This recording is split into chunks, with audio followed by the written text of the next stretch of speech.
Okay, we're recording here, so now I'm going to start the podcast. Okay, I was going to try and live stream this on YouTube, but it all just got too hard. So I'm recording a video which I will upload to YouTube because I'm middle-aged and I left it to the last minute and I hadn't left enough time to learn how to use YouTube. Okay, so we are about to start the podcast. So you're there, now I can get on with this.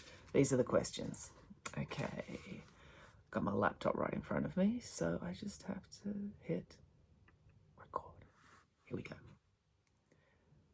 Hello and welcome to Bedtime Stories with me, R.A. Spratt. Okay, we're going to test the sound there to make sure we're getting good sound.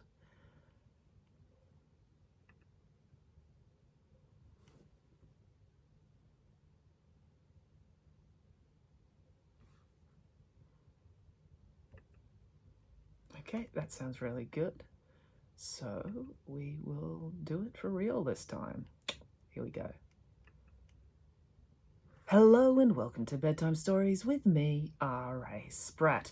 Okay, so this is the big 10th anniversary of Friday Barnes special edition because Friday Barnes 12 Collision Course has just come out.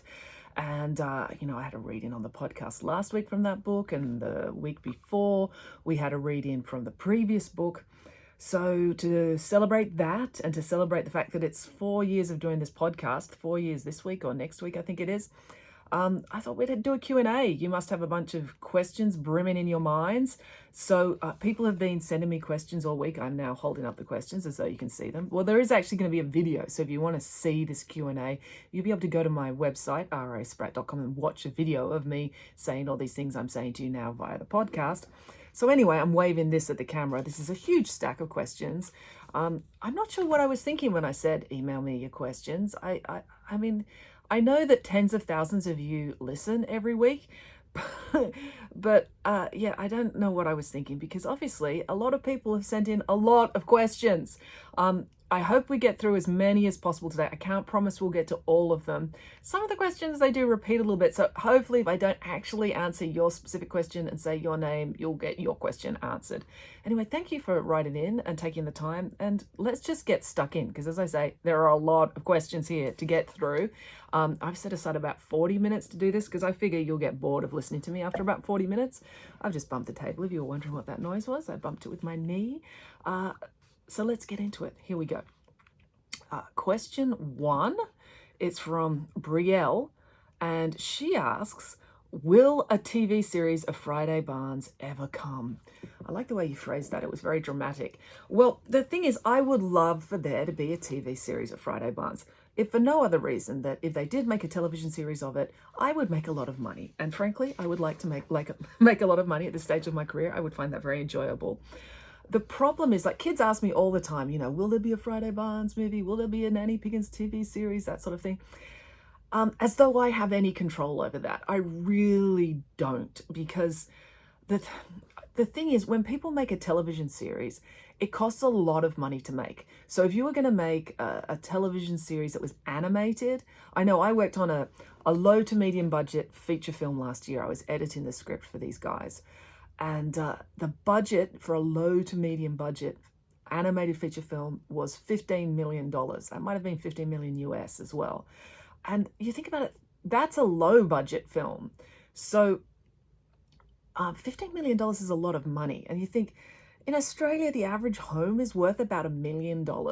So if you're trying to persuade someone to give you $15 million to make a television series or a film, it's like going to 15 people and saying, give me your house, and I promise in 5 years' time, after I've made this incredibly labor-intensive feature film, there is a 50-50 chance I might be able to give you the same amount of money back.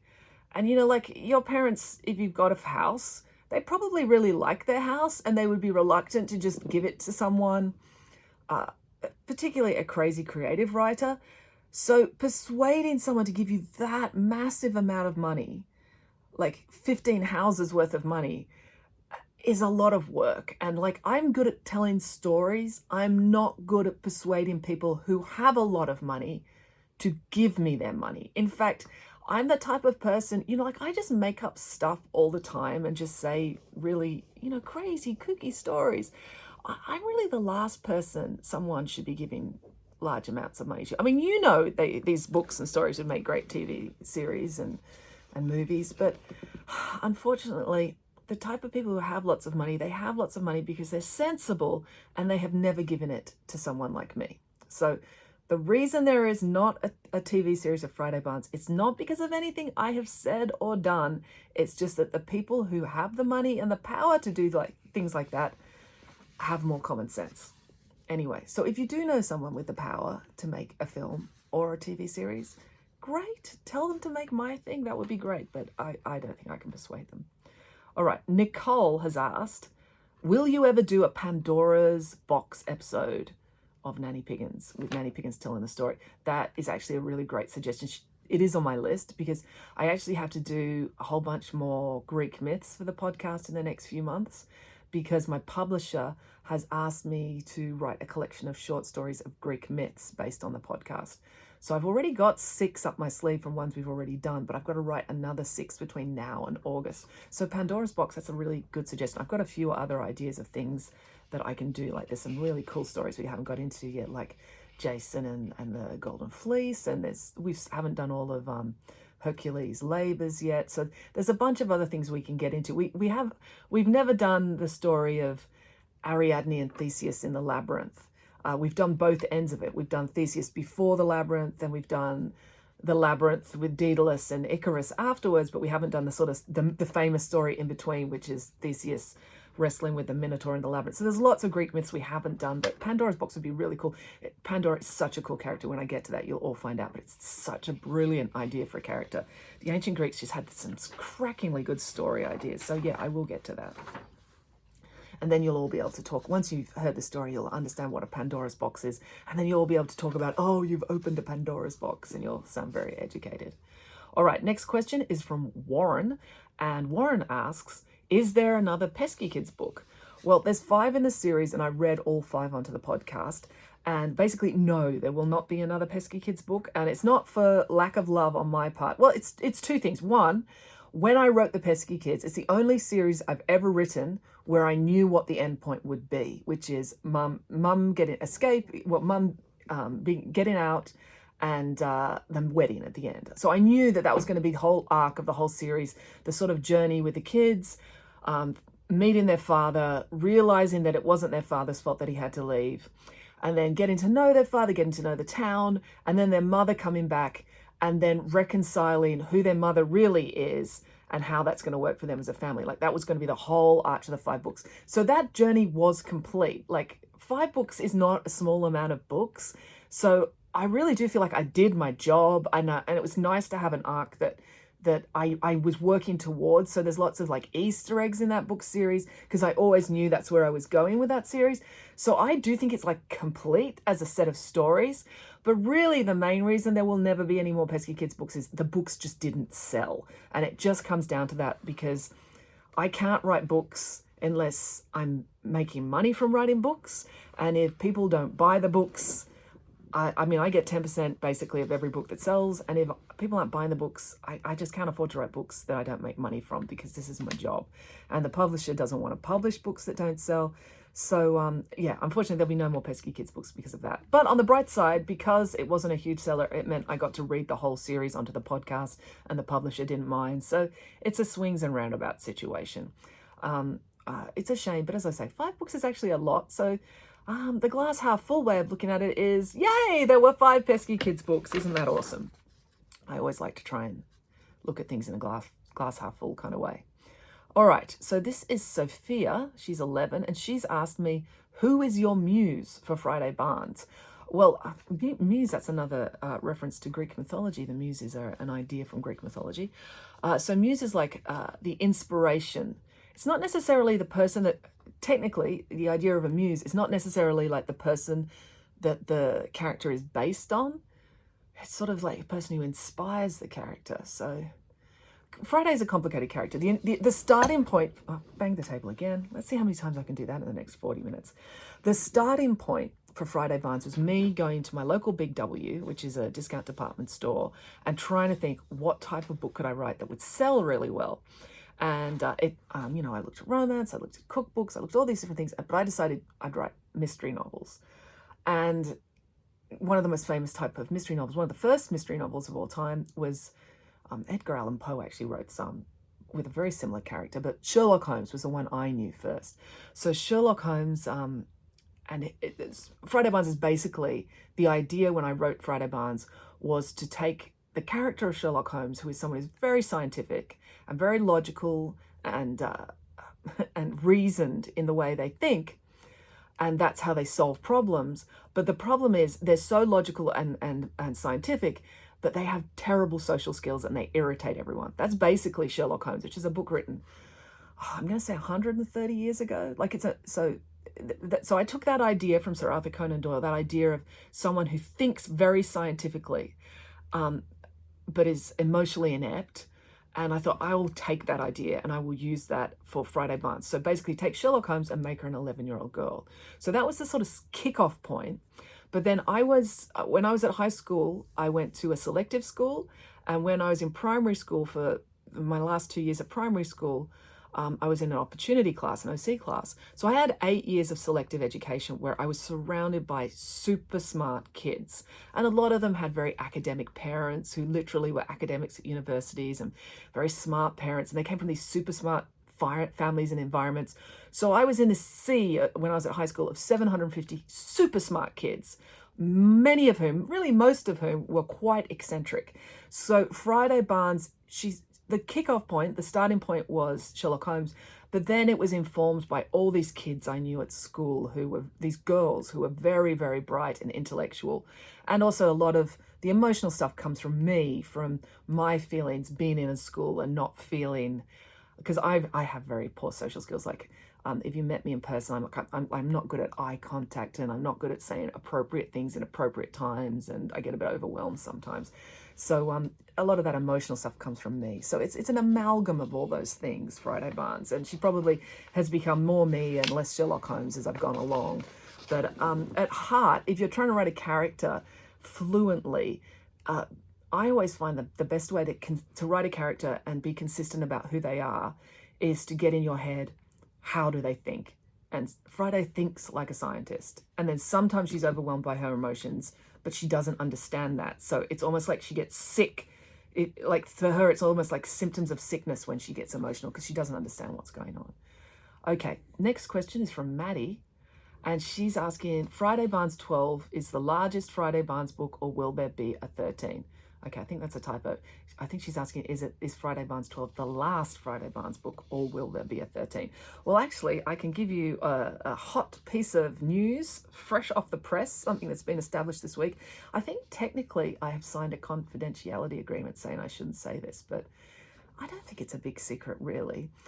Yes, there will be a 13. I've been telling everyone there'll be a 13 for a year, so I don't think that's a big secret, because my publisher has literally sat in an audience and heard me tell people there will be a 13. But the thing that I can confirm this week is there will also be a 14. So there's going to be 13 and 14. I've been commissioned to write those. I have signed a contract, so it will happen. I was keen to just do 13, but the publisher was keen for 14. So I'm like, okay, let's do this. Let's make this happen. That's the third time I bumped the table, by the way, if you're keeping count. So there's definitely going to be 13 and 14. I've got a bit of an idea what's going to happen in 13. I've got some ideas cooking away. Not sure what's going to happen in 14, but we'll get there. I do know that 14 will be the end of this set of books. So the first 8 books take place at High Crest Academy. And then this set, 6 books, all with like the museums and everything in Europe, and Interpol and all that, with them a couple of years older, like 15 and 16 years old. I'm going to wrap that up with book 14. Now, I'm not saying there won't be any more books. I've got some ideas about, but I just want a couple of years off. Basically, Friday Barnes books are very intense to write, and it's very, the pressure of maintaining the quality is intense, and it just like, it weighs on me. So I love writing them, but by the time I've written 6, I will be tired and I will need a break for a couple of years. So I'll take a break for a couple of years, and then I'll probably come back and set Friday and Ian and Melanie up in another situation. And I'm not sure what that'll be. It might be that they're at university in the next reiteration of the series. I'm not sure. But basically there'll be two more books, and then there'll be a break for a couple of years, and then they'll probably come back, and they may be a couple of years older. They may not. I mean, some people want me to go back to High Crest Academy. I don't know. I haven't decided. So 2 more, a rest, and then we'll see. All right. Next question is from Robin. Oh, sorry, not Robin. Her son, Henry. And he's asking, how did a pig, so this is a Nanny Piggins question, how did a pig end up with a bear for a brother? So how did Nanny Piggins end up with Boriss the bear as her brother? Well, basically the short answer is adoption. She adopted him, so as a brother. And I always like to say when I do presentations, it's like, I know my own brother is really annoying and upsetting oftentimes as well. And you think about it, wouldn't it be cool if, like, you got to have your brothers and your sisters, and they are who they are, and you have to put up with it.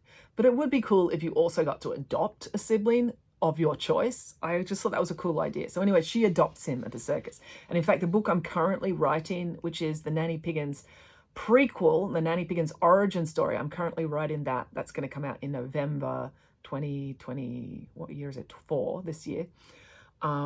And that's all about Nanny Piggins before she comes to the greenhouse. And that will feature the story of her meeting Boriss for the first time and how they got to know each other. So all will be answered in the fullness of time if you read that book.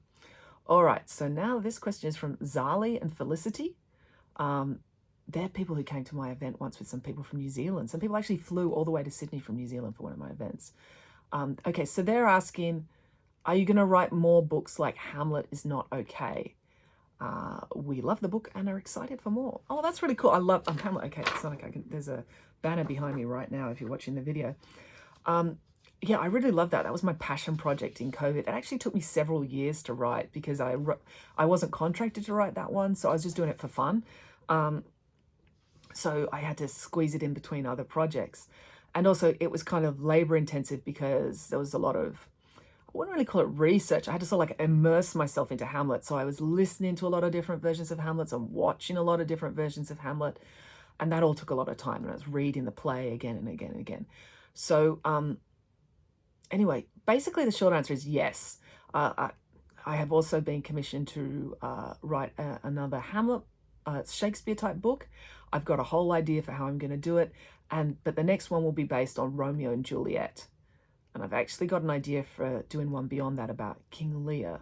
I know Hamlet at the end sets up that I'm going to do King Lear next, but I didn't, when I came to, negotiate my contract, I was like, I didn't have an idea for King Lear, but I did have an idea for Romeo and Juliet. So I said, let's do Romeo and Juliet next. But then the other day I was driving in the car and I had an idea for how I could do King Lear. So maybe if Romeo and Juliet does well, there'll be a King Lear after that. So basically, yes, there will be another Shakespeare book.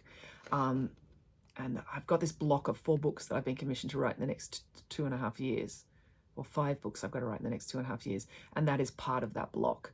So, but it'll probably take a little while. So it'll probably be about a couple of years before that book emerges, because my publishers know that people really, really want more Friday Barns. So that's the one that they're prioritizing. And then we're going to slot this, another Shakespeare in there and the Greek myths book in there as well.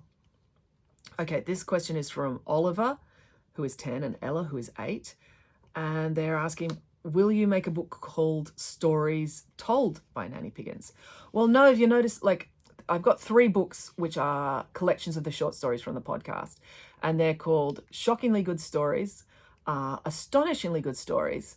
And then the podcast was doing really, really well. And the publishers, up until that point, I'd be like, I've got a podcast and lots of kids listen. And they'd be like, oh, yeah, that's nice, Rachel, whatever. And I don't think they really believed me.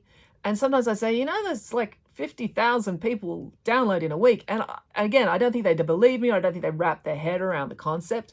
But when I got to the point where the podcast had 1 million downloads, that sort of caught people's attention. And they're like, 1 million downloads? Like, really? 1 million? They knew 1 million was a big number. And I'm like, yes! And then it occurred to my publisher, well, perhaps they should name a book after the podcast. So the 3rd collection of short stories from the podcast is called the same name as the podcast, Bedtime Stories with R.A. Spratt. because they wanted to sort of piggyback off the notoriety of the podcast. And they made me write one that was twice as big, which was fine because I had all the stories from the podcast, but it was so labor intensive to edit because every story is really almost like a separate book, and there was like 27 stories in that book. So that was full on editing that book. But anyway, they've said they want another one, and they want it to be Greek myths. So we're in discussions about what the title is going to be. I was thinking Greek myths with R.A. Spratt, but maybe it'll be Greek myths as told by Nanny Pigin. I don't know. I'm guessing it's going to be Greek myths with R.A. Spratt. That's what I'm guessing. But anyway, they want to stick with it because, yes, the stories will be told by Nanny Pigin, but they don't want to put off people who might think, looking at the cover, I don't want to read a story by a pig. I mean, only because obviously reading a story told by Nanny Pigin is awesome, but people don't necessarily realize that.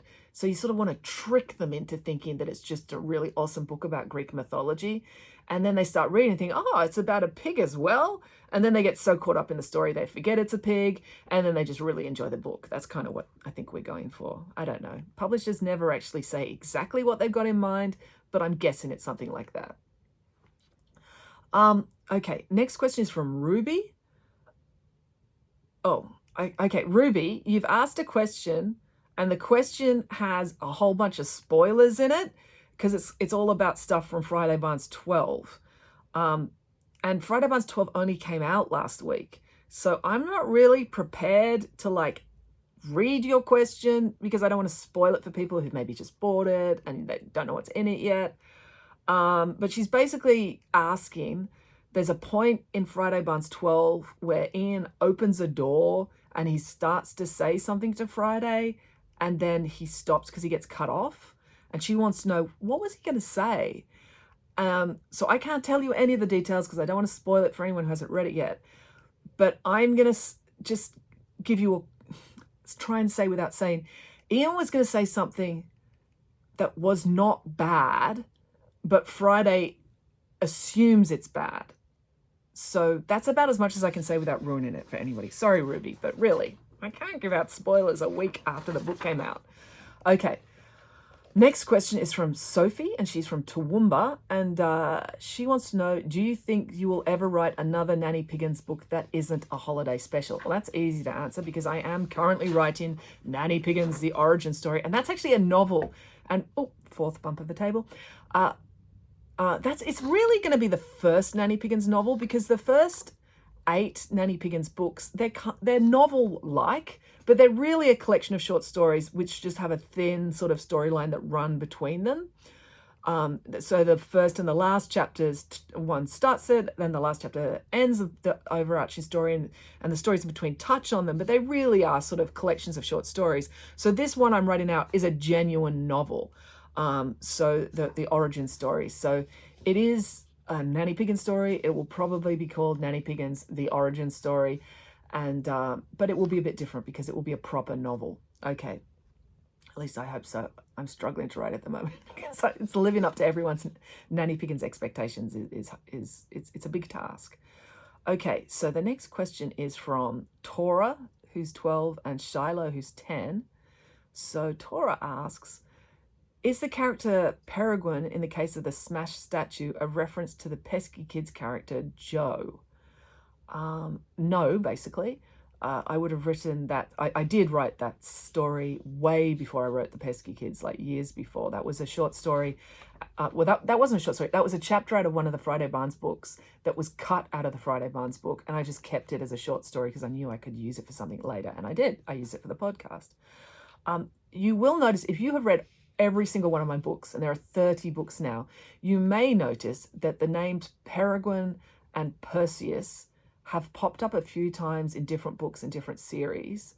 I think there's someone called Peregrine in one of the Nanny Pigin stories where she goes off and she helps train soldiers at a boot camp. And there's Peregrines and Perseus is referred to on the podcast in the Tall Tales. And the reason for that is because my nephews are called Peregrine and Perseus. And I will admit, I think their names are funny. Because it's so confusing because Perry and Percy is what we call them, and the names are so similar, and you've always got to stop and think which one is which, and it's like, that's not cool. And like Peregrine and Perseus, like Peregrine is such a mouthful to say, and Perseus was like a Greek demigod, like it's a lot to live up to. And I was just like, oh, my brother. But my brother is a huge Dungeons and Dragons and Lord of the Rings nerd. So when he called his kids Peregrine and Perseus, we were like, oh, Nicholas, what are you doing? But frankly, we were just relieved he didn't call them Gandalf or Bilbo. So it could have been worse. But anyway, that's why you see those names pop up a lot. Oh, there was another question on here, one from Shiloh. Okay, they said they visited Robertson, which is a town near Barrel where I live, and they saw a big potato statue in Robertson, and it looked like a poo. Is that the big potato that inspired the one in the Pesky Kids? Yes, it is. We actually, Robertson had their annual show on the weekend, the Robertson show. And I always sponsor, they have potato races where you run around the field with a sack of potatoes. So I always sponsor the girls' race, or Friday Barn sponsors the girls' race. And it was really, really good fun. We had fog this year, and it was so funny because it's like 400 meters around the course. It's really muddy, and it's like that red mud that you get, that you actually, if you buy a Robertson potato and it's not a scrubbed one, you'll see the red mud of Robertson on the potatoes. So anyway, so there's all these girls, there's 14 girls in the girls' race, and the girls' race is up first. And they've got like 8 kilos of potatoes on their backs. They're wearing all their Friday Barnes shirts because I'm the sponsor. And there's all, off you go. And it's like, you're ready, get set, go. And they take off and they start running. They run about 70 meters down the course. And then they just disappeared into the fog because it was such a foggy day. And the race takes about 2.5 minutes. So they disappear into the fog after about 30 seconds. And then they're just gone in the fog. And there's like 2,000-3,000 people watching, just peering into the fog, like trying to pick out where they're going to appear in the fog. And like you're waiting like about 40 seconds, a minute, and then shapes start to emerge from the fog and you can't tell who it is. And the commentators are trying to commentate, but there's nothing to commentate except, isn't it a foggy day? And then they start to, and the girls, and they're running, and it's so hard to run carrying something on your shoulders like that. And it's muddy and it's uneven, and they're running. Anyway, the girls did a great job. It was fantastic. They did really well. So there's a girls race, a boys race, and then a ladies race, and the open race, which is mainly men, although my friend Sarah does go in that. But it was a really great day because,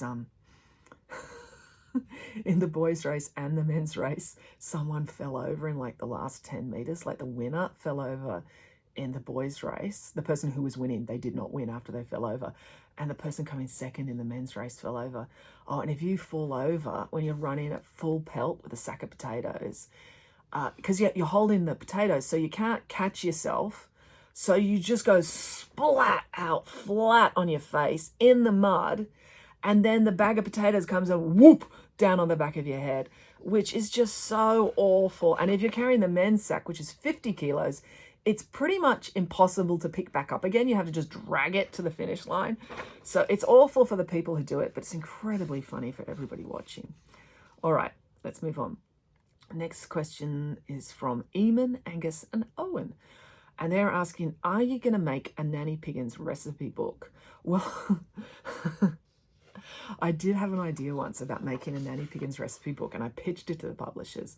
And the idea was, it was back when there was just the Nanny Piggin's books. And in the first Nanny Piggin's book, her sister, I think it's Wendy is her sister, or maybe it's Katerina.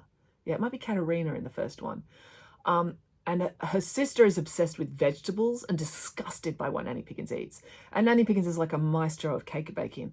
So I said to the publisher, we don't want to encourage kids to just eat bad food. So we could do a cookbook, and it's what they call in publishing a flip book, where there's 2 covers on the front and the back, 2 front covers. So if you start from one cover, you read in, and that would be Nanny Piggin's book. But if you flip the book over and opened it, it would be Katerina's book, all about vegetables and healthy eating. So you could have a cookbook that was half and half both. But anyway, my publisher said, oh yeah, that's a wonderful idea, Rachel. But they never had any intention of doing that. When you're a new author, you're deluded and you don't really know how the publishing industry works, and you think these things are possible. But now, as an established author, I realize you can't get a cookbook published unless you're a famous celebrity chef. And actually, cookbooks cost a lot to make because they have to take all the photos of the food, and that's like when you write a book, there's all you have is like a writer who types up a bunch of words, which you just process with software. That's easy. Whereas if you do a cookbook, you have to get someone to test all the recipes so that you don't give people food poisoning, and you have to take photos of the recipes, and you have to get like a specialist to, oh, that's the fifth bump of the table. Have to get someone who can cook them so that they look beautiful, they don't just taste beautiful, and all that would just cost a fortune, and publishers don't like spending money. Like, publishing is not an incredibly lucrative business, so they would never do that. All right. And that Eamon, Angus and Owen also asked, are you going to make a Tall Tales book? Well, there are Tall Tales in Shockingly Good Stories and Astonishingly Good Stories, but I think all the Tall Tales were in both those books. I've stopped writing the Tall Tales, you may have noticed.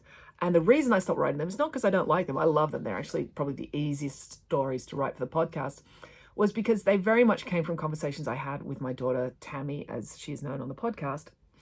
And the thing is, Tammy, she grew up. Like, she's 13 now, and she's not that kid who says those things, and we don't have those conversations anymore. She's very much a teenager. She's in year 8, and it's just not the same. You know, like having a conversation with a kid, like when we started out the podcast, she had just turned 9. And so the first couple of years, and it was in COVID times, and we were so bored. And also they were doing school from home.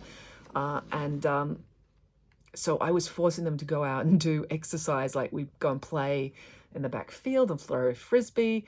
And I'd make her stop work every couple of hours and just go for a walk or go for a bike ride with me. And we just have all these weird conversations when we're out and about. So those stories very much came from those times.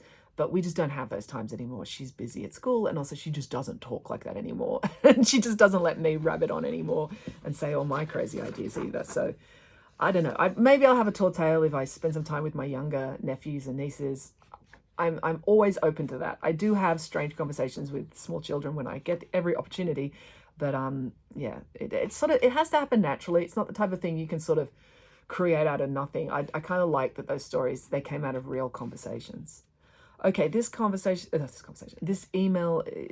is from Allegra in Wollongong. And she says, this isn't actually a question, Allegra. It's kind of a suggestion, but I'll read it out anyway. She's obviously concerned about nanny piggins and pig rights. And she's suggested that maybe we could all stop eating bacon one day the week. And she's suggesting either Sunday or Wednesday. Yep, I think that's really good. Of course, a lot of people culturally don't eat bacon for religious reasons. And a lot of people just don't eat bacon for ethical reasons. My bestie at the gym is a vegan for ethical reasons because she loves animals so much. And that's all cool if you choose to do that. Good for you. I understand.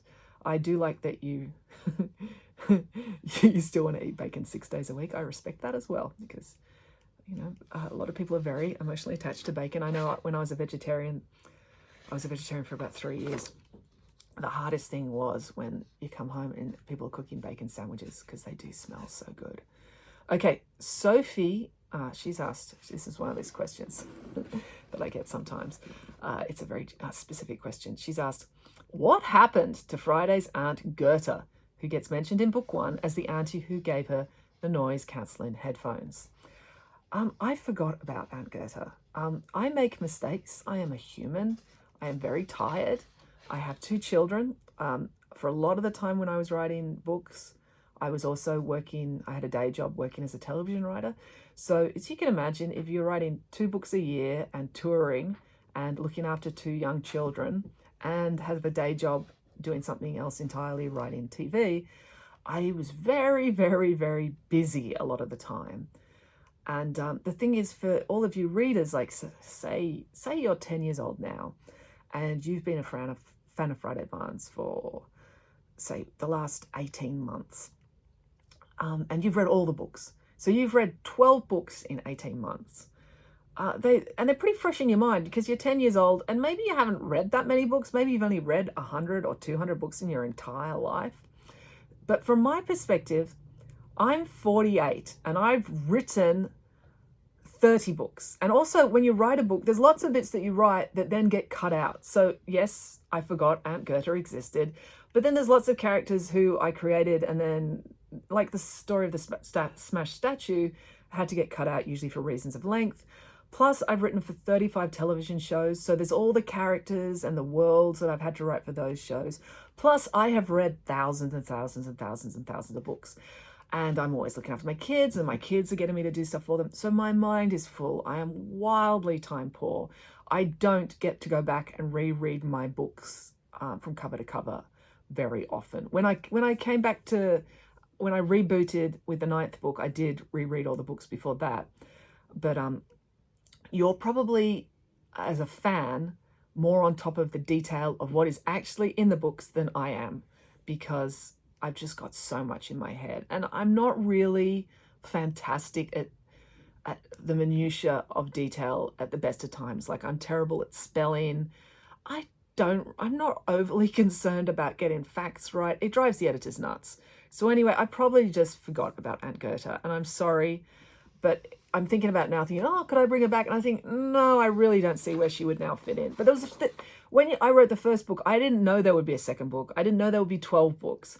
And I'm just trying to write one book. And so I'm just creating characters in my head for the one book.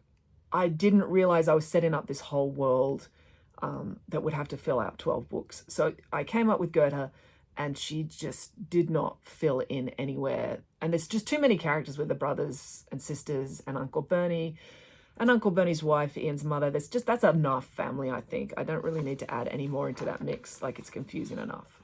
So anyway, sorry. Next one is from Abigail, and she's from Toronto, Canada.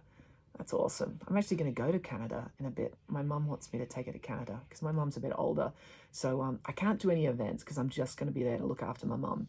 But I will be going to Toronto, well, maybe not Toronto, but a couple of hours north of Toronto in a couple of months. I love that part of the world. Last time I was there, you had an ice storm, and it was so cool because I went sledding on the ice. And it's so cool because you go so fast because it's just a sheer sheet of ice on top of snow. But when you fall off and you hit the ice, it sounds like you're smashing through a pane of glass. It was really, really cool. Okay. Can you hear the Australian birds? That's a cockatoo going over. They just like screech. They're huge birds. Okay, so Abigail is asking, what is your favorite Friday Barnes character? And she says her favorite is Princess Ingrid because she rides horses, and so do I. I love Princess Ingrid. She's very... she's a lot of fun. She's actually a lot of fun to voice as well because she's trying to do something very subtle with her. I try to do something very subtle with her accent, but she gets kind of formal when she's been a princess. She's a very fun, but she's more subtle than my other characters. But she's fun. She's got a very distinct way of thinking herself. I love all the characters. They all mean a lot to me. I feel very invested with all of them. I feel very protective of all of them, like they're my children. So I don't really like to say who my favorites are. I love Friday and Melanie and even Ian, despite some of the things he does. I'm very fond of Binky, but I do have a soft spot for Parker. Like, Parker because he's so easy to drive stories. Like, as a writer, he's fun to install in stories because so much comedy comes from him. And the voice, when I first started reading Friday Barnes, when I only had one book, or maybe, actually, I don't know that he appeared. Does he appear in the first book? Yeah, he appears in the first book. And it's the case of the missing homework. And I was having to do Parker's voice. And he sort of sounds like this. He's a real classic. He's got like a private schoolboy voice. And I would do the voice, and I would wreck my speaking voice doing it. So I had to find a way of sounding like Parker, but without wrecking, like giving myself a sore throat. So I always think about that. It was like how to do Parker, and he sort of bounces when he talks like this. It's like, oh yeah, Friday, oh, will you help me? I'm in a bit of a pickle, So he's fun. Okay, Sean from Riddles Creek in Victoria has asked, have you got a recipe for Nanny Pigin's OctoChoco chocolate cake? Well, the short answer is no. No, I don't. That's Nanny Piggins has the recipe. Someone did come to my event, the book launch for Friday 12 the other day, and they showed me a photo of Deca chocolate cake. So Deca means 10 types of chocolate, because they'd done the OctoChoco chocolate cake, but then they'd added 2 more types of chocolate by adding 2 types of chocolate. So they'd put Maltesers on top and Kit Kats around the outside. And I thought that was a stroke of genius because that had never occurred to me. So well done them. Okay, Eloise in Sydney has asked, how long does it take to write? How long did it take to write Friday Barnes 12? Well, that was kind of weird. I usually, like in my schedule, I have 6 months to write each book. But within that 6 months, I often have a lot of other commitments. So when I was writing Friday Barnes 12, I was really slammed for time because I had to launch the Hamlet book and I had to launch Bedtime Stories with R.A. Spratt. And in August, September, in Australia, all children's authors and illustrators are just on the road nonstop for about 6 to 8 weeks, traveling around the whole country, doing school visits for Book Week. So Friday Barnes fell at that time when I had to sort of like drop everything and give 100% of my focus to doing a book launch, because I did a big in a theatre book launch for the Hamlet book. And I had to do a bunch of social media and a bunch of interviews and stuff like that. And I had to do the same thing for Bedtime Stories. I actually did 3 book launches from memory. I did 2 in Australia, 1 in Canberra, 1 in Sydney, and I did 1 in New Zealand. So that was, a lot of, because when you do a theatrical event, you have to book the theatre, you have to travel there, there's a lot of setup, you have to get your stuff together. It's a lot doing one of those book launches. So there was those events, I had to do those events. I was on the road a lot, and within that period I had to write Friday Barnes and edit it. And I was behind schedule before I even started. I was like 3 months behind schedule. So they were just on at me. They're like, I think at one point they said to me, when can we expect the manuscript? And I hadn't even started, and it was like due that week. So I said, look, I'm not going to compromise. I need at least 2 months to write a rough draft, and then at least 2 weeks to edit. So I think, but then it was broken up in the middle by Book Week, and I just couldn't do anything for, it was like 8 weeks. So I think it was like I had 4 weeks, and then I had 6 weeks, and I did get it together, and I'd been researching it. I had the plot like months before I started, but it all came together. But then there was a lot of problems in the editorial process. I was working with an editor I'd never worked with before. I was working with a publisher I hadn't been working with for very long. And we just had a lot of sort of communication, misunderstandings. And then there was a lot of problems with setting it at CERN. They were very concerned about CERN being upset about me setting a book at CERN. So there was just so much like getting bogged down in that book with problems that were nothing to do with writing the book. And so I had to spend all this time dealing with this stuff that took away from time I could spend working on the book. And so that book was tough, and it came right down to the wire. But literally there's photos on my Instagram of me doing the final edits as I'm recording the audiobook. So I was picking up copy edits on a physical copy as I was recording the audiobook, because it was that close to it being printed and published that we were still making changes. But I think it came out super, super well. And I loved setting the book at CERN. It made it very different. And for me, that book was all about bringing in Friday's family, who had only been mentioned peripherally, and to give you an insight into why she was the way she was with this family. And also sort of for her to sort of make peace with it. That's the way her family are. And people don't change very often.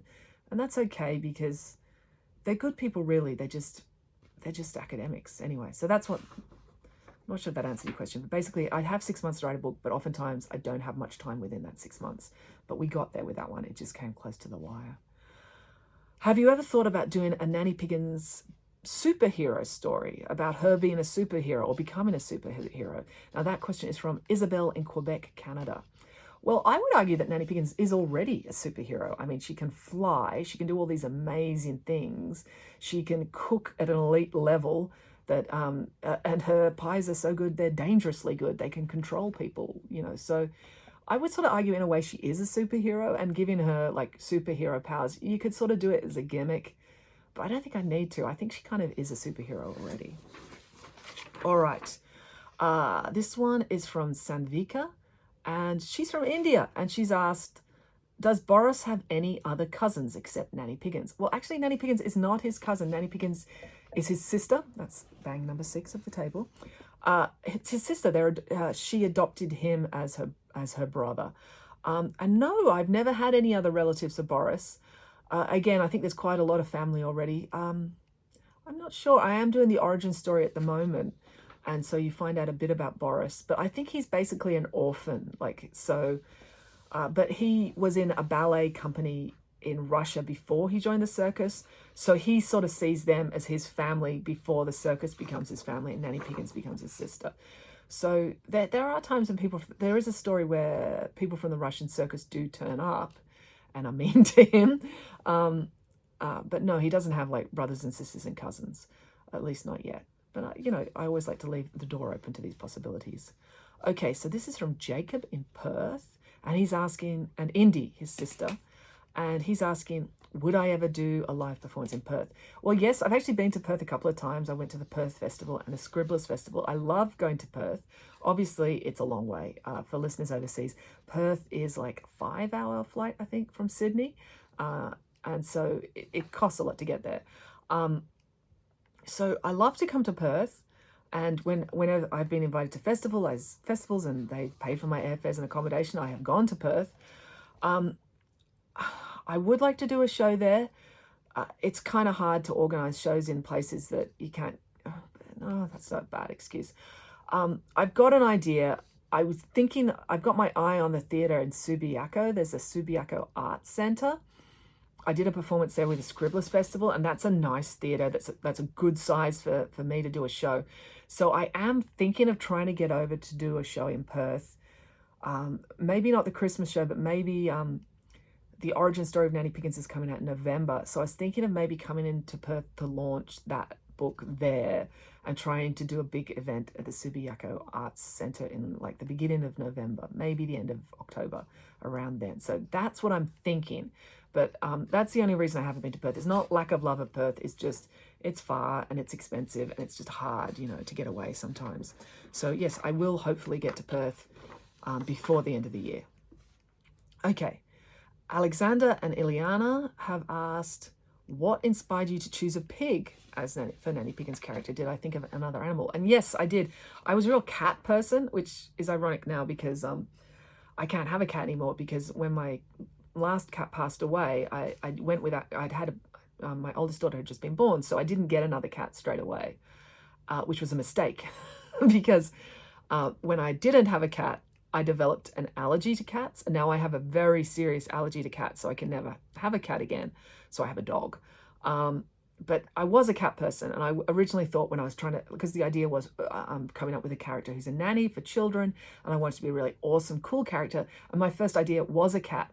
But I think cats have very sort of inscrutable faces, like you can't tell what they're thinking. And pigs, the more I thought about it, the more I thought I could do with a pig, because pigs are so emotionally honest, and they're so clearly driven. Like I said earlier, when you come up with a character, you want to know what makes them think the way they think. And pigs are so black and white. They want food.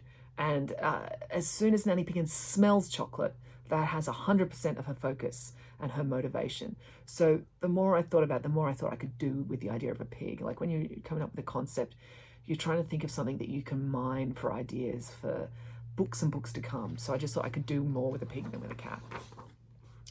Okay, this question is from Ishana in Victoria, and she's asking, how do you come up with your stories? Well, the stories for books like Friday Barnes, it's kind of methodical. It's probably more disappointingly mathematical than you would think. I use a whole sort of structure system based on Joseph Campbell's story structure. I usually work out what the action ending is going to be. I work out for Friday, what her emotional journey is, where she's starting out and where I want her to end up. And then I sort of work out where it's going to be set. And then you sort of work in the narrative to fit within that framework. You usually come up with the end first and then figure out how you're going to get yourself to the end. So you work all that out in advance. And when you've worked it all out, the bits and pieces, and I write it out almost like a giant mathematical formula or flow chart. When that's all worked out, then I start to write it out as a plot. And then when the plot's all written out, then I write it as a book. But I fill it in with ideas I get a lot of my ideas from reading. I read more than three or four newspapers a day. I scroll through things on the internet. I read a lot of books. I read a lot of collections of short stories. I'm a very curious person. I talk to people all the time. I'm always fascinated by people I meet. I ask lots of follow-up questions about what they do, how they do, why they do what they do. So yeah, I draw stories out of things I see and hear and read and overhear. But I trained originally as a comedy writer writing about the news. And so I was trained to have an eye when you read newspapers for unusual things and odd things and curious things. And that served me well in writing children's books because, like, I'll read the newspaper. And, like, the other week, I was reading about an art criminal who was a professional soccer player. And he was a very successful, wealthy professional soccer player in Norway. But he got into stealing. Like, he actually stole the Scream from the Munch Museum like 20, 30 years ago. It wasn't called the Munch Museum. It was called like the New Norwegian Art Gallery or the Oslo Art Gallery or something like that. But he stole it. He figured out how to steal it. He stole it in 55 seconds by basically running up to the museum with a tall, like a ladder that reached up to the third story, running up the ladder because he was an elite athlete, smashing the window, climbing in, grabbing the painting, going out, because all the security was based on setting off alarms if someone opened the window. But he didn't open the window frame. He didn't push up the window. He smashed through the glass. And the security hadn't considered that anyone would do that. And because he was an elite athlete, he was able to get up the ladder, get in, get out so quickly. And I just found that fascinating, the idea of someone who is so successful in what they do, but they're driven to commit crime because it's fun and the challenge of not getting caught. And he didn't even particularly care for art or want the art. And so when I read the paper, if I see something like that, I will stop and read the whole article in depth, and I will often print it out because I think there's something fascinating about that, you know, the logistics of how he did it, but also the mentality of what drove him to do it. So ideas I get from all over the place, but things like that in particular, and often just science, twists of science that will allow you to have a surprise ending, or an ending that you can figure out by using science. Okay, Molly and Annie Mae have written to me, and they are wondering if, they're from Ireland. I think they're from Ireland. Yes, they're from Ireland. And they were wondering if I could write, Annie Mae in particular was wondering if I could write about Nanny, Piggins and St. Patrick. And I actually think that's a brilliant idea because apparently St. Patrick's Day is March 17th this year. And so that's really around the corner. So I should get onto it and do that in the next couple of weeks. That's a really good idea. And I was talking to my Welsh friend from the gym, and she started talking about St. David or St. David. And I thought, this is a whole new avenue of storytelling, like the famous saints from each country, but St. Patrick's. And also because St. Patrick, I believe, was famous for driving the snakes out of Ireland, which is kind of topical for me as an Australian because we have a lot of snakes here. I have them in my garden. Only ours are actually venomous, but Australians have quite a sort of complicated relationship with snakes. So I think, you know, there's a lot in that. I'm going to set that aside, and that I will make that happen. All right. We've been talking for 53 minutes. Which is more than, and there's still heaps left. Okay, I'll stop at an hour. See how many more we can get through in the next 7 minutes. Okay, Sophie has asked me, what made you love writing? And how do you manage your time? Well, I don't really love writing. I have a talent for writing, and I am drawn to it. And I love telling stories. I love telling stories. And when you tell a story to a kid and they get that look in their eye where they know you're talking, you're just making stuff up, but they want to believe you and they go with you. I love that. But writing, you know, I've done this for 26 years and there's so much pressure from the fans and from the producers and the publishers. It's a lot of a weight and it's stressful. And you have to like force yourself to sit down and write. I mean, when you force yourself to do it, then you get caught up in the fun of it. And I love the conversations the characters get into, and you get caught up into it. And then you look up and 2 hours have gone by and you've written 2,000 words, and that is fun. But it's not love in the way like I love my dog. It's more like I have this strange magical talent that I've been blessed with and have, I wouldn't even say have control over. It's more like you're a tap that you can turn on and turn off. But it's a double-edged thing where it's exhausting as well, and you're pouring your soul into what you write, so you feel drained afterwards, and you feel so pressured, because I feel pressured because I love the characters.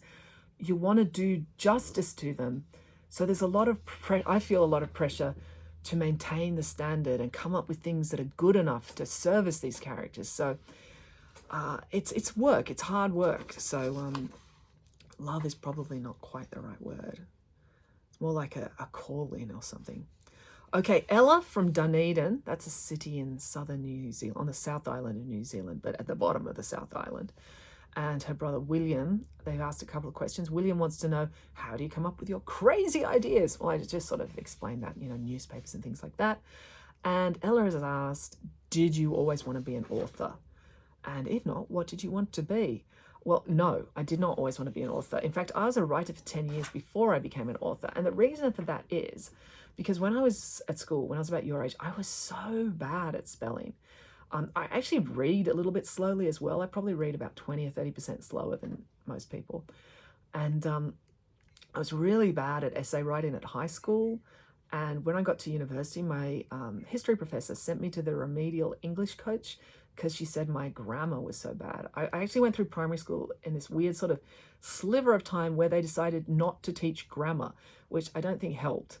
But having been told all this constantly through, 16 years of education, it never occurred to me, having been told constantly that I was so bad at spelling, so bad at grammar, so bad at expressing myself logically in an essay, I had no confidence in my ability to write. So I got a job almost accidentally as a joke writer for a television show. And that when they discovered I had this weird and random talent for writing jokes. And yeah, so I did that, and I did that for years. And then I got offered a job writing sketch, and turned out I could do that too. And then my agent got me a job writing for a preschool TV show, and it turned out I could do that too. And I sort of was writing longer and longer forms. And it was only when I'd been writing for 10 years and I was frustrated creatively, only then do I thought, maybe I could have a go at writing a book. And I thought, oh, my grammar will be bad and the spelling will be bad, but I'll get people to help me with that. And it turned out I wasn't that bad. Like, after 10 years of writing, my spelling had improved and my grammar had improved. But I actually wrote like quite a fluent, like Nanny Pigin's, it didn't take that much editing. I did write a good book. I wasn't that bad. I was bad at writing essays because I'm not good at staying on track and arguing something logically, but I was good at telling stories. And my spelling had improved in my time as a television writer. And my grammar, I sort of wrote the way people speak. And the publishers were able to work with that. And the publishers over the last 16 years I've been writing books, my grammar has improved as well. It's still limited because my brain just doesn't work that way.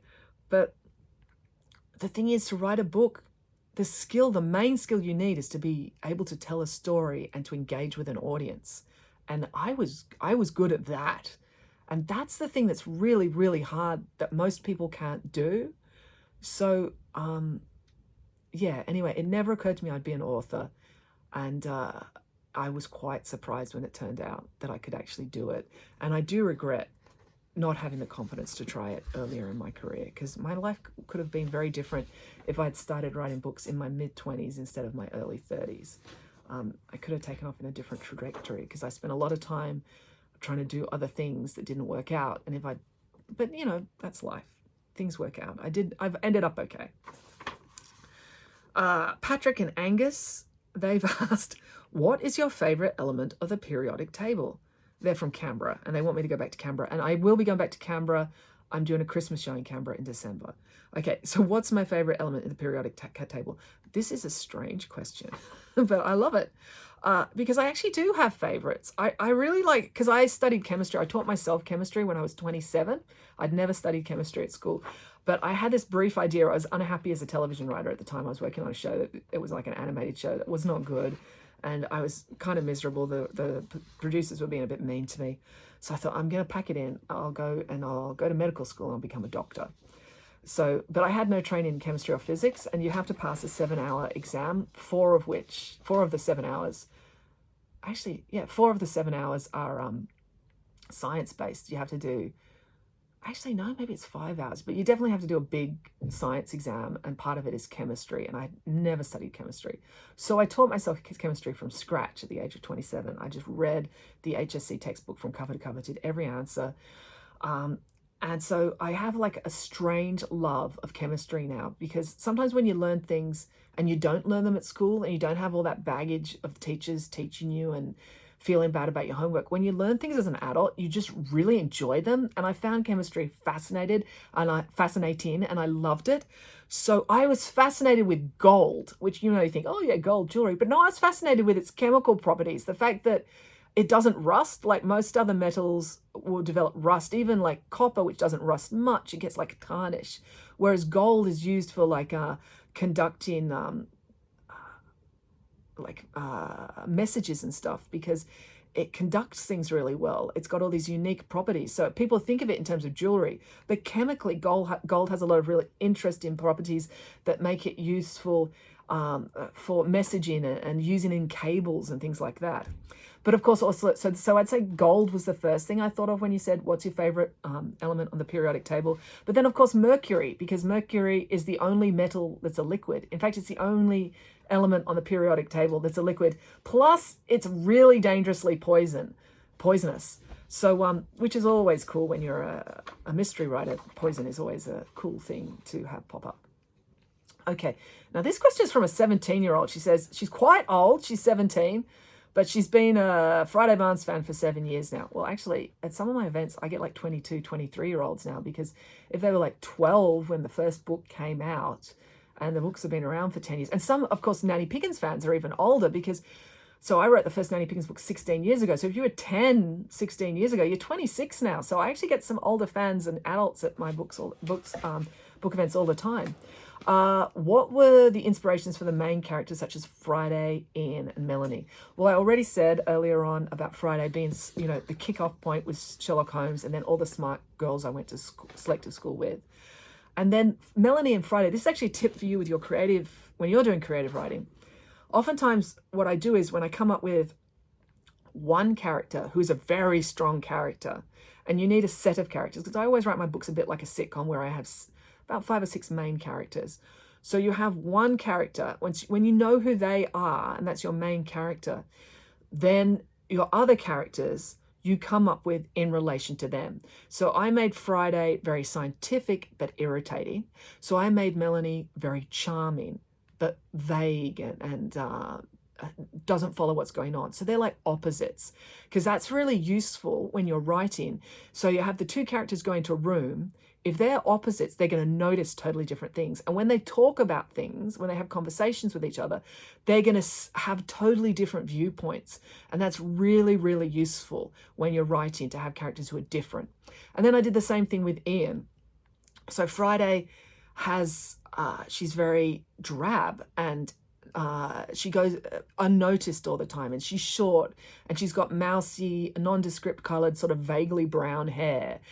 And she wears really drab clothes. So I needed like someone as a sort of a protagonist, an antagonist, maybe love interest. So I thought I'll make Ian the opposite of that. I'll make him tall and just strikingly good looking and super confident. And she's not very wealthy. He's come from a super wealthy, super privileged background. And has all the confidence from that. So the two ancillary characters were really formed by who Friday isn't. And then that way you get the three of them together. And Melanie and Ian are very different as well. So you get like a triangle of different viewpoints in every scene you have them in together. So that's how I came up with them. Okay, this one is from Robin. And Robin actually says, when in the podcast I was talking about, send in your questions and tell me where you're from. So you could say, I'm Roberta from Papua New Guinea and my question is. And Robin says that her name is Robin, which is similar to Roberta. And she actually did live in Papua New Guinea. So she thought that was funny. And I do too. Okay, and she has asked, how old is Nanny Pigins? Well, Nanny Pigins would say that question is rude, and that all women over the age of 30 are 21. I've never specified. I'm not actually sure how old Nanny Pigins is myself, basically. And Robin's son's question is, what is Nanny Pigins' first name? Well, that's easy to answer. Her name is Sarah, is her first name. And actually, her full name is Sarah Matahari Lorelei Piggins. And actually, if you have one of the early first editions of the first book, it does say her name is, I think, Sarah Matahari Lorelei Alice Piggins, or maybe it's Anne Piggins. But then I dropped the Anne or Alice name. I think it's Anne Piggins, Nanny Anne Piggins, because of Nanny Anne became like a bigger and bigger character, and I realized I shouldn't have given the name Anne to Nanny Piggins as one of her middle names. So it's Sarah Matahari Lorelei Piggins. Okay, this is from Alyssa, Toby, Eva, Jack, and Sophie. And they are saying, are the characters in Friday Barnes your real family members? No. No, they are not. Will Princess Ingrid be appearing again? So yes, she's in, I think it's the 4th book, and she's in the one set in Norway, which I want to say is the 10th book. And I've just, if you've read the 12th book, this isn't really a spoiler, but just at the end, I set it up that her and Binky will be in the next book, most likely. And can you write a Friday Barnes 13 books? Yes, I am already writing a Friday Barnes 13 book. Well, I'm not already writing it, but I think that's the book I have to write next after I finish this one. No, I have to write Nanny Piggins, then I have to write the Greek myths, then I have to write Friday Barnes 13. It's coming. And then I have to write the Romeo and Juliet, and then Friday Barnes 14. That's what I'm doing for the next 2.5 years. Charlotte has asked, where can you find Nanny Piggins books? And then she's also asked, can you please do a book launch in Brisbane? Well, I did do 2 events in Brisbane last year. I did the Christmas show, and I did an event at Riverbend Books in August when I was up there for Book Week. So I wanted to do the Christmas show again up in Brisbane because it went really well, but I've had a really hard time finding a theatre that's suitable. The theatre I used, it wasn't really quite big enough, and it had a bit of a strange thrust stage, which meant that part of the audience was almost behind me, which I did not think was ideal. So I've been trying to find a theatre in Brisbane that sits 300 to 400 people, and they're in front of me, and has raked seating. And I know you'll probably now email me a list of them. I've contacted them all and they're not available. So I probably won't be able to do the Christmas show in Brisbane this year, but I will be up in Brisbane for the week before Book Week to do school visits. So I will try and set up with a bookstore in Brisbane that I will do some sort of in-store event at one of the bookstores in Brisbane. So there will be a live event where you can come and see me and get a book signed in Brisbane this year, but it probably won't be a theatre show just because I'm finding it hard to find a suitable theatre. Because when you do theatre shows for kids, you really need some very specific things. Because kids are shorter and there'll be adults in the audience, you really want the raked seating so that they don't get stuck behind someone way taller than them. And as I say, I want a lighting setup. I want it to be in a proper theatre where there's ushers, to look after the kids, and you want it to be in a nice neighborhood so people are comfortable to bring their kids there. So actually finding a theater that's suitable to put on a live show for children is a little bit more complicated than you might think. But, I'm working on it, and I am always on the lookout for a nice theater in Brisbane that will have me. Oftentimes too, theaters won't take a single performance because they have shows in there already that are running for a week. So that there's a lot of issues to consider. It's more complicated than you might imagine.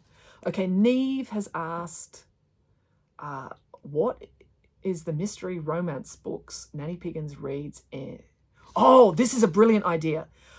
She's saying, in Nanny Piggins, I wanted Nanny Piggins to be reading books all the time because I read a criticism of the Harry Potter books by J.K. Rowling that said none of the characters in Harry Potter ever read fiction, which actually in the later books isn't true because they read Beedle the Bard, which is sort of fiction mythology. But yeah, if you read Harry Potter, Hermione reads all these non-fiction books, but none of them ever just sit and read a novel.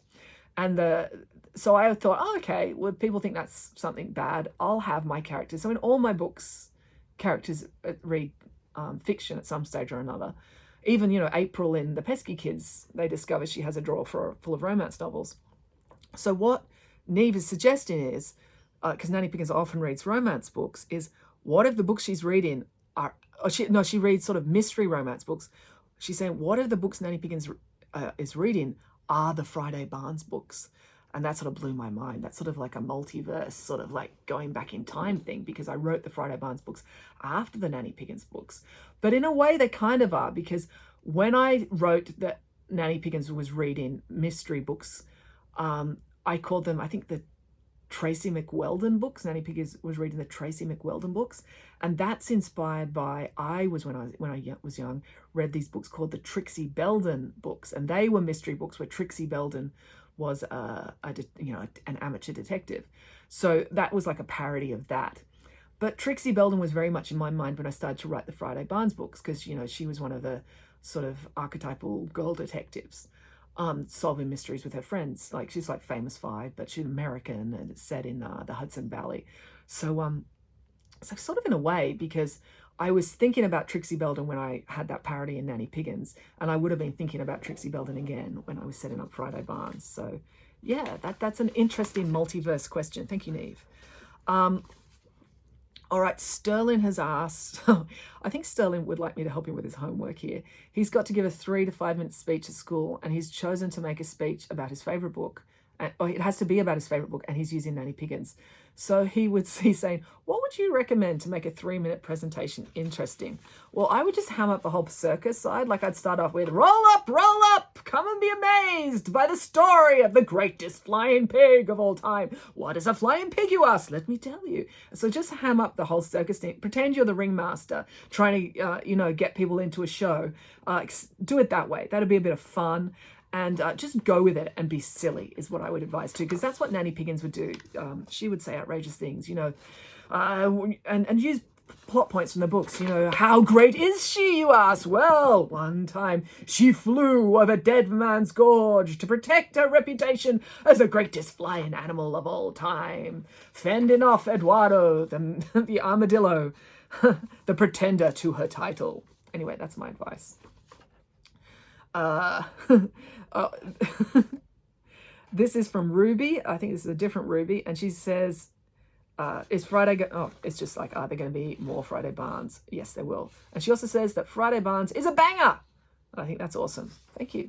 I like the idea of being a banger. I've never heard a book described as a banger before. That's a term of endearment I associate with pop songs, but I am proud that you consider me to be a banger. That's awesome. Although for me, I'm old and I'm English, I think of a banger as being a sausage, but I accept that as a compliment in the sense to which it was intended. Sienna has asked me, what is your favorite book? I really love Persuasion by Jane Austen, but that's a book for adults. Don't jump in and try and read it, because I don't want you to read it and not enjoy it. It's all sort of like, it's about love, and some of the language is a bit old-fashioned and a bit hard to sort of get your head around when you're younger. When I was younger, I really loved comedy books, so I really loved Haydn and Alison Ashley, and when a little bit older, Hitchhiker's Guide to the Galaxy. I really loved those books, and just the way Hitchhiker's Guide to the Galaxy in particular crams in lots of ideas. You will have noticed with my books, I love to cram in ideas. Okay, this question's from Sarah in Dapto. And she says, who is your favorite author? Jane Austen. She wrote Persuasion. I just think she is the greatest. For me, she's the greatest writer in the English language. She just writes beautifully and has such beautiful insight into humans. I love Anthony Trollope as well, because he's regarded as a classic author, but he's just like got a tinge, like he writes romance novels, and he's just got a tinge of the soap opera to him that I really, really love. Which of the book series I've written are my favorite? I don't really have favorites. I really do genuinely love them all. I feel very protective of them all. Very fond of them all. So yeah, I don't really have a favorite. Okay, that's the same question from Adele, basically. So hello, Adele, but I've already answered your question. Phoebe, she's the one who suggested that I write the Orpheus and Eurydice story, although I will maintain I was always planning to do it, but it was a brilliant suggestion, so thank you. And she said, how come Friday stopped eating lollipops? Well, I gave Friday the lollipops because Sherlock Holmes had a pipe. Obviously, I'm not going to encourage children to get a pipe. And I just thought it was good for having her kids, when they're dressing up at Friday Barnes for book week, my idea was, oh yeah, they could have the hat, they could have the cardigan, and they could have lollipops. And then I could give people lollipops at events. But it just didn't work out as true to the character. So it just didn't stick as an idea. So that was in the first book, but it didn't carry on. And that's sort of like Aunt Gerta. When you set up a series, you have things in the first book that just sort of don't end up fitting with the way the whole series will run. And there's some examples in Nanny Piggins too of things that I did in the first book that I didn't continue to do. And it's just the way these books are written. I mean, yeah, because you write them one after another. Like if you sat and wrote all 12 and then edited all 12 and sent them out, these things wouldn't be there. But that's not the way it works. And I don't think that would actually be the best way to write books. So, I'm human. Humans make mistakes and adjustments all the time. It's okay. It's fiction. At the end of the day, it is fiction. Lexi's asked, who is your favorite Pesky Kids character? As I keep saying, I don't really have favorites, although obviously April is an enormous amount of fun to write. And actually, lots of people love Pumpkin the dog, and it's based on Henry, my dog, who's just over here. He's just lifted up his head because he heard me say his name, and I love Henry so much, so I'm very fond of Pumpkin too. Sorry, I'm starting to move through them a bit quicker. Maddie has asked if there'll be any more Friday Barnes books, and we've answered that. Fatima has asked, I was just wondering where one could read an excerpt or first chapter of your newest book, Friday Barnes 12. I don't know. My publisher, Penguin, sometimes has excerpts from my books online. Please, please, please, please don't ever illegally download a book online. It's so hard to make a living for authors, not just me, but all authors. Thank you so much for paying for books and audiobooks and ebooks. It makes a huge difference. You're promoting the arts. Books are so important because we're often like the bedrock of creative arts. Like books become movies, books become stage shows and plays. And it's the purest form of art in a way, in that anyone can write a book. Like you just need a pen and paper. Computer helps, but it's easy. You don't need to, if you're going to paint a picture, you need to get oil paint. You need to know how to use oil paint and everything. But writing a book is such a pure art, and it's so good for our culture to have people telling stories and writing them down and forming this bedrock to our culture. And if we cannot earn a living doing it, we won't do it because we have to support our families. So thank you to everyone who buys books. You have no idea, just buying a book, how important it is and how much it means to authors. So thank you, thank you, thank you. So when you ask for some free chapters, I think, oh, please just go. Like, even if you borrow the book from the library, if you're in Australia and you borrow a book by an Australian author from a library, that's great too, because the libraries pay authors royalties, and we get royalties once a year from all the copies of our books that are in public libraries and school libraries. So I understand it's really tough for families to buy books. I would argue $17 is not a lot for several hours of entertainment and promoting literacy, but I understand it is a lot for some people. So then in that case, just go to your library and ask your library if they don't have it, to buy the book or borrow the book, that order it in so that when it comes in that you get to borrow it. And please do support the publishing industry in our country and in all countries, because it's so important to our culture in ways, in many, many complicated ways. Sorry, that's a bit of a downer of an answer, but it's true. This question is from Eden in Lismore. If Nanny Pigin's distant relatives hadn't invented chocolate cake, what would her favourite cake be? I must admit, I personally love lemon cake. When I went over to England to get married in 2006, was it 2006? Yeah, 2006, I got married in December in England because my parents were living there at the time. I had to go to the cathedral in Gloucester, because to get permission from the bishop to get married in Dursley, my hometown, in England, because I wasn't a full-time resident there. And in England at the time, they had these laws: you couldn't get married in a church unless you were a member of the congregation. So I had to go and live there for 2 weeks and get a special letter from the bishop to say, it's okay, we'll let her get married. So anyway, I went to Gloucester. Me and my husband went, and we visited, the bishops. We didn't actually meet the bishop, but, like his admin guy. And we got this really formal, calligraphy letter from the bishop saying that I had permission from the bishop to get married at Dursley, my family's long-term home church, where my parents had been married and my grandparents were buried, and they gave me permission. And it was a big deal. And Gloucester, I believe they filmed part of Harry Potter there and everything. It's a beautiful cathedral. And actually, one of the guys who invented vaccinations, Jenner, there's a statue to him there because he came up with the smallpox vaccination, and he was living in Berkeley, which is another town where my family comes from, next to Dursley. So we're at Gloucester Cathedral. Is a very impressive cathedral. If you're in the area, you visit. So we had gone down there for the day to get our letter from the bishop.